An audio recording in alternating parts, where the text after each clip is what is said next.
नमस्कार, मैं नीलिमा सिन्हा अपने चैनल में आपका स्वागत करती हूँ। आज मैं इग्नू कोर्स के MSO 004 के लिए एक प्रश्न लाई हूँ जिस पर उत्तर देने की कोशिश करूँगी। आज का प्रश्न है 1970 के दशक में भारतीय समाजशास्त्र की मुख्य शोध की प्रवृत्तियों की चर्चा करें। आज का प्रश्न है 1970 के दशक में भारतीय समाजशास्त्र की मुख्य शोध की प्रवृत्तियों की चर्चा करें। इसका उत्तर है, यह आंसर देती हूँ। 1970 के दशक में भारतीय समाजशास्त्र की शोध और शिक्षण के क्षेत्र में अभिरुचि और विशेषज्ञता का सतत विकास हुआ। इसमें विविधता आई। MS राव के अनुसार 1960 के दशक में ग्रामीण समुदाय शोध का मुख्य विषय होता था, लेकिन बाद में कृषक संघ संबंध, भूमि सुधार, कृषि श्रमिक, अनुसूचित जाति और जनजाति की समस्याओं ने समाजशास्त्रियों और सामाजिक मानव वैज्ञानिकों का ध्यान आकर्षित किया। 1970 के दशक को 3 श्रेणियों में विभक्त किया जा सकता है। पहला, अभिरुचि और विशेषज्ञता के क्षेत्र में ठोस रूप धारण किया। दूसरा, अभिरुचि का ऐसा क्षेत्र जिसका विकास तो हुआ लेकिन वे ठोस रूप में सामने नहीं आ सके। तीसरा, स्थापित क्षेत्रों में नए उपागमों का उद्भव। 1970 के दशक में कृषक अध्ययन और कृषि सामाजिक संरचना मुख्य शोध की प्रवृत्ति के रूप में उभर कर सामने आया। इनके बेटली 1974, बेमन 1975 और 77, एलेक्जेंडर 1975 में इसका शोध किया। इनके अध्ययनों ने पहले के ग्रामीण समुदायों के अध्ययन से हटकर जाति और ग्रामीण भाईचारे पर अधिक बल दिया, लेकिन श्रीनिवास 1976 तथा अन्य समाजशास्त्रियों का ग्रामीण अध्ययन के प्रति अभी भी आकर्षण बना रहा। किसान आंदोलन का अध्ययन कृषि अध्ययन के क्षेत्र से निकटता से जुड़ा हुआ था, जिसने कुछ समाजशास्त्रियों का ध्यान अपनी ओर आकृष्ट किया। समाजशास्त्रियों के साथ इतिहासकारों ने भी कृषक समाज में रुचि ली।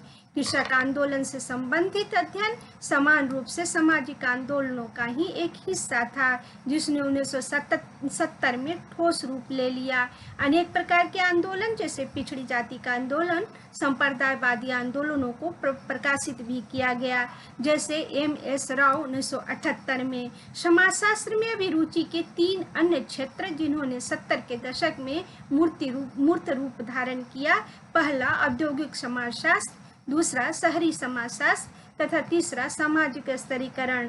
पहला, औद्योगिक समाजशास्त्र। औद्योगिक समाजशास्त्र के क्षेत्र में RN सेठ और PJ पटेल 1979 द्वारा किया गया कार्य महत्वपूर्ण है, जिसमें औद्योगिक समाजशास्त्र के विकास की प्रवृत्ति को देखा जा सकता है। इसमें मजदूर संघों और उद्योगों के संबंधों का अध्ययन किया जाता है, जैसे E.A. रामास्वामी 1977 में किया।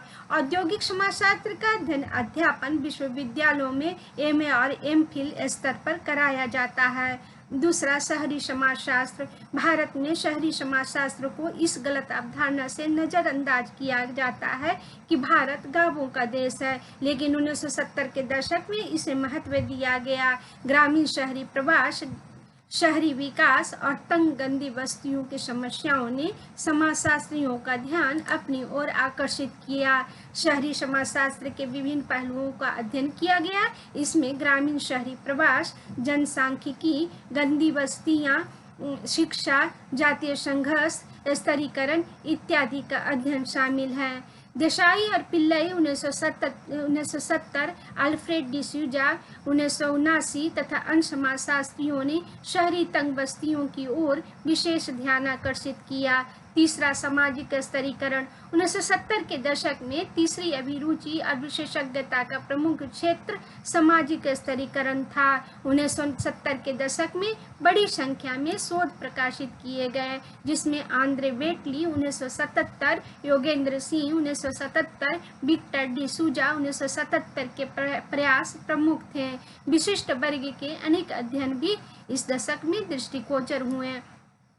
1970 की अवधि में विशेषज्ञता के विभिन्न क्षेत्र जैसे विकास के क्षेत्र में समाजशास्त्र, शिक्षा का समाजशास्त्र आदि में अनेक अध्ययन किए गए तथा व्यवसाय का समाजशास्त्र, संगठन का समाजशास्त्र, चिकित्सा समाजशास्त्र, महिलाओं का अध्ययन आदि अनेक नए क्षेत्रों का उद्भव हुआ।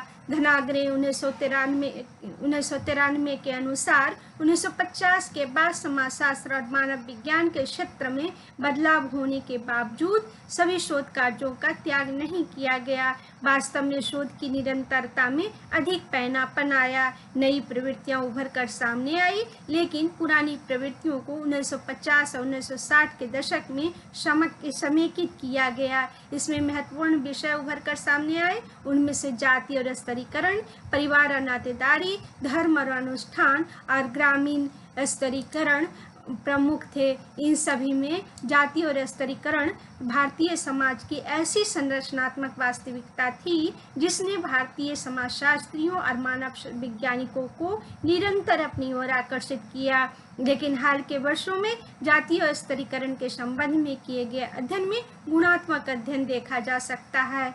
जाति और धर्म से संबंधित श्रीनिवास का अध्ययन 1952, 1959, 1962, 1966 में संरचनात्मक प्रकार्यात्मक प्रकृति को शामिल किया गया था। उन्होंने संस्कृतिकरण, पश्चिमीकरण, जातिगत पहलुओं और प्रमुख जाति की संकल्पना को गाँव के समाज में शक्ति संबंध को समझने के लिए अध्ययन हेतु संकल्पनात्मक उपकरणों का विकास भी किया। 1970 के दशक में होराकस ने संरचनात्मक विधि का प्रयोग करते हुए भारत में जाति का अध्ययन किया। उन्होंने 1970 के दशक में जाति अध्ययन पर रुचि को पुनर्जीवित किया। उन्होंने हिंदुओं के वेदों और प्राचीन धर्म ग्रंथों में वर्णित जाति की विचारधारा को समझने पर ध्यान केंद्रित करने की आवश्यकता पर बल दिया। उन्होंने भारत की जाति प्रथा और ग्रामीण सामाजिक संरचना के अध्ययन के लिए संरचनात्मक उपागम के प्रयोग पर जोर दिया। जाति प्रथा और स्तरीकरण के विभिन्न पहलुओं ने समाजशास्त्रियों और मानव वैज्ञानिकों का ध्यान अपनी ओर आकर्षित किया।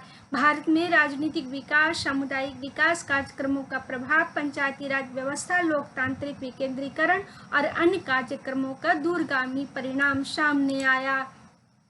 भारतीय समाजशास्त्री भारतीय समाज और ग्रामीण सामाजिक संरचना पर इन परिवर्तनों के प्रभावों के अध्ययन के प्रति सचेत थे। 1970 के दशक में इन प्रभावों और ग्रामीण समाज में जाति और शक्ति संरचना पर किए गए अध्ययनों ने सुदृढ़ता प्रदान की।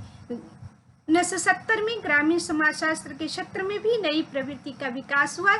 इस नई प्रवृत्ति और अभिरुचि में स्वतंत्रता के पश्चात भूमि सुधार के उपायों द्वारा ग्रामीण सामाजिक संरचना में आए मूलभूत परिवर्तन पर ध्यान केंद्रित किया गया। नई प्रवृत्ति ने कृषकों में वर्ग निर्माण, विभिन्न ग्रामीण स्तरों के बीच सामाजिक गतिशीलता और ग्रामीण समाज में उत्पन्न हुए नए विरोधाभासों पर अधिक ध्यान केंद्रित किया गया।